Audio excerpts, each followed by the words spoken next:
El día de hoy veremos contadores síncronos, pero antes de revisar dichos contadores, vamos a analizar las tablas de transición, las tablas de excitación, o en este caso las tablas de verdad para este tipo de contadores. Estos contadores tienen una característica diferente a la que vimos con los anteriores, que son asíncronos. Particularmente la característica es que en los anteriores teníamos solamente una señal de reloj y la salida se convertía en la siguiente señal de reloj. Aquí esto no va a suceder. Ahora lo que va a suceder con este sistema es que la señal de reloj para todos los elementos va a llegar al mismo tiempo. Y la información pues va a ser independiente una de la otra. Si recuerdan, esto es algo similar al registro de corrimiento, donde todas las señales llegaban al mismo tiempo. Todas las señales de reloj, perdón, llegan al mismo tiempo a todos los sistemas. Eso significa que estos dispositivos cambian al mismo tiempo todo. Entonces no podemos tener un contador de esa manera, no por lo menos con este arreglo, porque si aquí se mueve y esto es JK, como lo teníamos anteriormente, no es JK, así JK. Si esto lo tenemos a 1, entonces siempre va a estar cambiando de estado. Y si aquí estaba en 0 y aquí estaba en 0, al siguiente ciclo de reloj va a cambiar a 1, 1. O cualquier otra combinación, si aquí estaba en 1, 0, entonces al siguiente ciclo de reloj va a cambiar de 0, 1. Lo único que va a estar sucediendo es que va a cambiar el estado en el que se encontraba. Entonces esto no nos sirve a nosotros para tener un contador. Pero lo que sí podemos hacer es forzar a que este contador tenga información en la entrada para poder realizar su cambio. El cambio que le corresponde, es decir, pasar de 0 a 1. Y una vez que se encuentre en 1, la suma de estos dos harán que pase de 1 a 2 y luego de 2 a 3. Y pues así regresaremos a 0. Pero ocupamos un sistema que se encargue de esas transiciones. Y para eso hay que analizar cómo es que estos sistemas van a trabajar. Porque si van a trabajar de una manera algo diferente. Pero es básicamente la diferencia. Los contadores asíncronos, como hemos señalado, tienen esa particularidad que solamente reciben la señal de reloj al primero y después la van dividiendo. Esto también tiene una aplicación en sistemas digitales con una frecuencia muy alta. Vamos a suponer que aquí tienen ustedes 8 Hz. A estos ser 8 Hz, aquí van a pasar 4 Hz. Y si tienen acá otra señal, aquí van a pasar 2 Hz. Y si tienen otra señal, va a pasar 1 Hz. Entonces, con una sola frecuencia muy alta pueden tener varias frecuencias diferentes. Eso también tiene una aplicación en los contadores asíncronos. No en este caso en cualquier contador, pero básicamente no se asíncronos. Los contadores síncronos también pueden hacer, porque están cambiando los valores. Entonces vamos a ver las tablas de excitación o tablas de transición. Habíamos dicho que para el flip-flop tipo D, vamos a ver aquí el tipo D. Para el tipo D teníamos estos cambios. A ver si por acá, vamos a empezar con el tipo D. Tipo D, vamos a agarrar esto. Entonces vamos a ver cómo opera de manera normal. Entonces,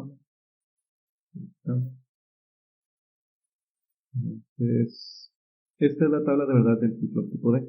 Habíamos dicho que esto es el estado presente. Esto que se encuentra aquí. Estado presente.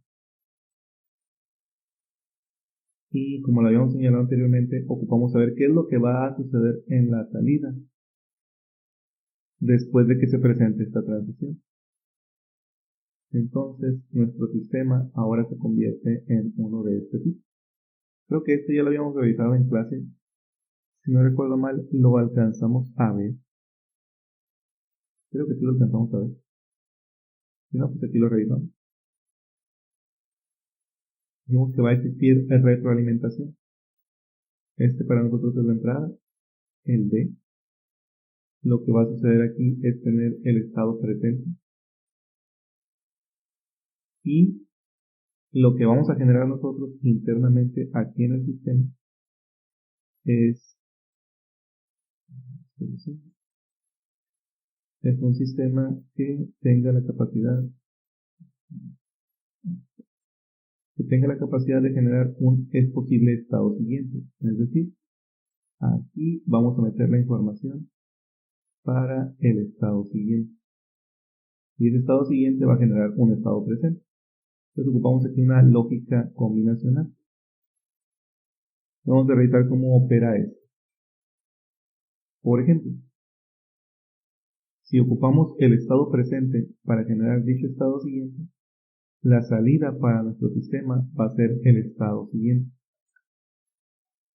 Esta es nuestra salida. Y para la entrada tendremos lo que sea que corresponda al tipo de la información que se encuentra externamente en la entrada y nuestro estado presente. Es decir, donde nos encontramos. Quiere decir que aquí tendríamos dos posibles bits, 4 posibles combinaciones. Todas esas combinaciones se pueden presentar. Y si vemos la tabla de verdad del flip-flop tipo D, nos damos cuenta que si la entrada tiene un 1 y el siguiente ciclo de reloj, la salida va a ser un 1. Si la entrada tiene un 0 y el siguiente ciclo de reloj va a ser un 0, esto se va a simplificar. A decir verdad, esto ustedes lo ven en la práctica 7.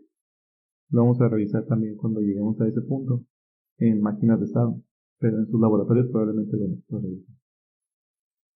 Entonces, si la entrada es 0, el estado presente es 0, entonces la salida al siguiente ciclo de reloj será 0.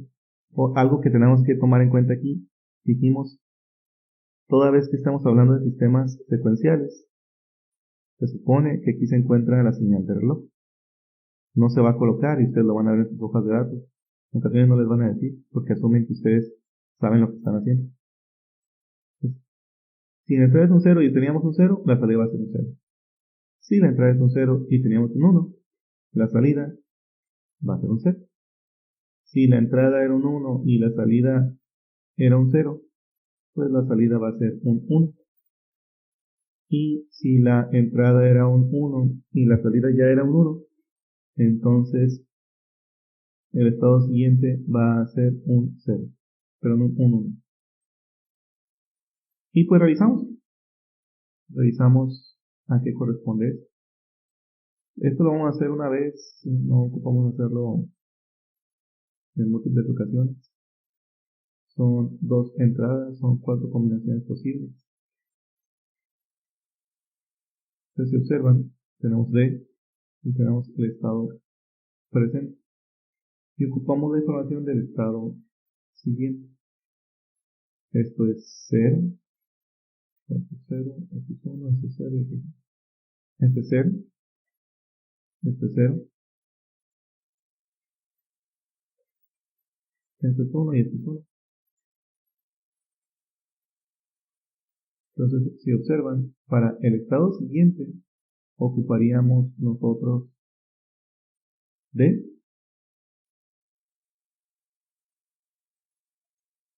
y ocuparíamos estado siguiente. Quiere decir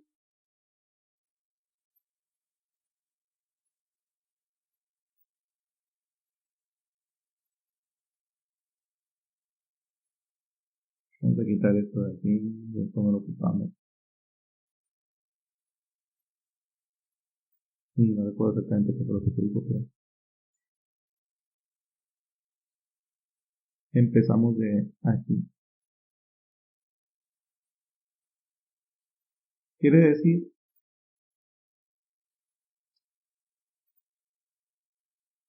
decir que si tenemos ya un 0 y queremos pasar a 0, observen que lo que sea que tengamos nosotros en la entrada, si aquí hay un 0 y aquí hay un 0, la salida va a ser 0, la salida va a ser 0, independiente de lo que tengamos aquí. Entonces básicamente esto no interesa para el sistema, solamente interesa lo que tengamos en la entrada. Y si tenemos un 1, ¿no? Si tenemos un 1 en la entrada, la salida va a ser un 1. Entonces, básicamente tampoco nos interesa lo que se encuentra en el estado presente. Y esa es una característica que tiene el flip-flop tipo D. Como solamente tiene una entrada, se va a generar la transición de lo que tengamos en la entrada hasta la salida en el siguiente ciclo de reloj. Quiere decir que la tabla de transición o de excitación,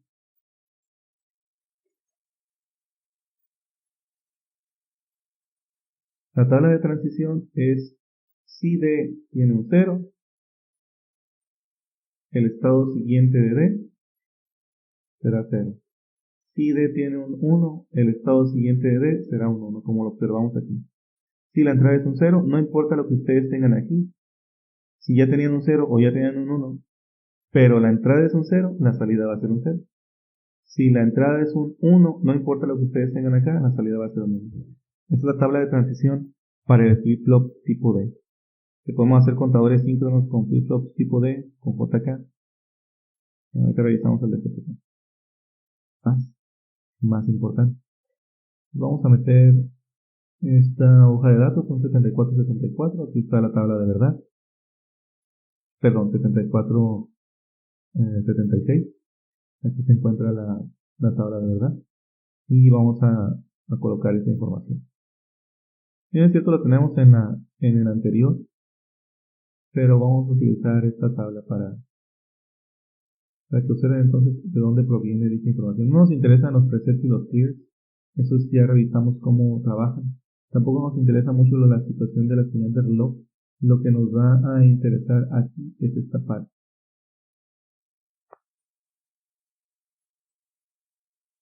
Es esta parte de aquí. Tendremos nosotros 00, dijimos, no cambia de estado. 10 cambia a 1, 01 cambia a 0, 11 y cambia de estado. Entonces hay que recordar esta información. Vamos a dejar aquí para estar recordando cómo es que vamos a generar dicha información. Entonces tendremos esto es J, esto es K, nada más para corroborar. Esto es J, esto es K, aún nada más para corroborar. Y esto es J y esto es K. Muy bien. Y esto es Q, y el estado siguiente de Q, pues se va a presentar en este lugar. Es decir, esto es lo que va a suceder después. Este será para nosotros el estado siguiente en la transición.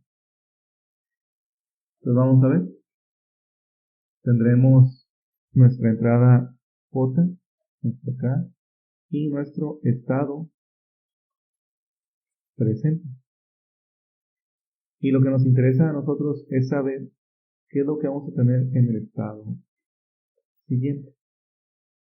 Entonces tendremos 0, 0, 0, todas las posibles combinaciones que se puedan presentar. Hay que recordar que si se pueden presentar, lo van a hacer. Entonces hay que determinar qué es lo que va a ocurrir en cada una de estas transiciones. Entonces vamos a revisar qué es lo que sucede en el estado siguiente. Si J y K son 0, 0, son 0, 0, lo que sea que ustedes hayan tenido en ese momento va a prevalecer. Entonces, si en el estado presente tenían un 0, pues en el estado siguiente van a tener un 0. Que no va a cambiar. Ustedes recuerden, no cambia. 0, 0 es no cambia. De nuevo, 0, 0, pero ya tenían un 1 en la salida, pues no va a cambiar la salida, van a tener un 1. Si en la entrada tienen 0, 1, ¿dónde está 0, 1? Aquí está 0, 1. La salida va a ser un 0. Independiente de lo que ustedes tengan aquí, si la entrada es 0, 1, la salida va a ser 0. De nuevo, si la entrada es 0, 1, pues la salida va a ser 0, aunque ustedes hayan tenido un 1 aquí. Ahora, si la entrada es 1, 0, es decir, 1, 0, la salida va a ser un 1. Entonces, donde sea que nosotros tengamos 1, 0, pues la salida va a ser un 1. Aquí tenemos 1, 0. Ya teníamos un 0, a mí no interesa porque la salida pues va a ser un 1. Si ya teníamos 1, 0 y ya teníamos un 1, pues no interesa porque la salida va a ser un 1. En 1, 1, la señal va a cambiar. El estado en el que nos encontremos va a cambiar. Entonces, si teníamos 1, 1 y ya estábamos en 0, la salida va a cambiar a 1. Y si teníamos 1, 1 y ya estábamos en 1, pues la salida va a cambiar a 0. Pues vamos a revisar qué es lo que sucede con estas señales. Lo que nos interesa a nosotros es buscar una manera en la que forcemos al flip-flop a que la salida que nosotros queremos llegue a ese valor. Es decir, si estamos en 0, que pase a 0. Porque observen que podemos estar en 0, pero pasar a 1. Y son combinaciones diferentes. No es la misma combinación. Entonces hay que buscar una serie de valores, o en este caso de combinaciones, para forzar al sistema a que haga eso. Y primero vamos a ver esta situación. ¿Cómo le hacemos para pasar de 0 a 0? ¿Dónde más pasamos de 0 a 0? Aquí pasamos de 0 a 0. ¿Dónde más pasamos de 0 a 0? En ningún otro lugar. Entonces, de 0 a 0 tenemos esta combinación. J y K son 0, 0 y 0, 1. Para pasar de 0 a 0. Es decir, vamos a colocar acá J y K y queremos pasar de 0 a 0. J vale 0, K vale 0, J vale 0, K vale 1. Entonces, si queremos pasar nosotros de 0 a 0, J debe ser 0. Y K no interesa el valor, puede ser 0, puede ser 1. Quiere decir que para pasar directamente de 0 a 0, J debe ser 0. Y K no nos va a interesar. Puede ser 0, puede ser 1. Eso es cuando queremos pasar de 0 a 0. Pero ¿qué sucede si queremos pasar de, por ejemplo, ahora de 0 a 1? Si queremos pasar de 0 a 1 hay que revisar esas transiciones. ¿Dónde está de 0 a 1? Aquí está de 0 a 1. De 0 a 1 y aquí está de 0 a 1. ¿Qué combinaciones tendremos? Esta y esta. Si queremos que pase el sistema, si queremos pasar de 0 a 1, J debe ser 1, K debe ser 0, o J debe ser 1 y K debe ser 1. Recuerden, esto es si queremos pasar de 0 a 1. Quiere decir que solamente ocupamos que J se encuentre en 1. Pues K no nos interesa. Entonces tendríamos esta representación. J y K. J debe ser 1 y K pues no interesa. Y así nos vamos para los siguientes. Si ocupamos que pasar de 1 a 0, aquí está, de 1 a 0, y pasar de 1 a 0, si observan J y K tienen este valor, 0, 1 y 1, 1. Quiere decir que J, no importa el valor que tenga, K debe ser 1. Esto es si queremos pasar de 1 a 0. Quiere decir que para pasar de 1 a 0, ocuparíamos que J sea, no interesa J, pero K tiene que ser 1. Y para pasar por último Y para pasar de 1 a 1, buscamos las combinaciones que tengan estos valores. Es decir, pasamos de 1 a 1 y pasamos de 1 a 1. Y de 1 a 1 tendremos estos valores. Entonces, si observan, J y K son 0, 0 y 1, 0. Entonces no importa el valor que ustedes tengan en J, pero K sí debe ser 0. Si desean pasar de 1 a 1. Es decir, J y K debe ser, no importa, debe ser 0. Si ustedes desean pasar de 1 a 1. Y esto es básicamente la tabla de excitación o tabla de transición. Esta tabla la vamos a ocupar para hacer los contadores síncronos, si estamos utilizando J y K. Y es algo más de trabajo, sí lo es, pero las ecuaciones se van a simplificar de una manera significativa. Entonces la tabla de transición nos quedaría de esta manera. J y K. De nuevo, si queremos de 0 a 0, si queremos de 0 a 1, si queremos de 1 a 0, si 1 a 0, y si queremos de 1 a 1. Entonces J aquí debe ser 0 y K debe ser X. Esto debe ser 0 y K debe ser X. De 0 a 1, J debe ser 1 y K debe ser, no importa. Esto debe ser 1 y K debe ser, no importa. 1 a 0. De 1 a 0, K es 1, J no importa. K es 1, J no importa. Y el otro no importa y K debe ser 0. Esta para nosotros es la tabla de transición y es la que vamos a estar utilizando cada vez que diseñen contadores síncronos que sean con J y con K.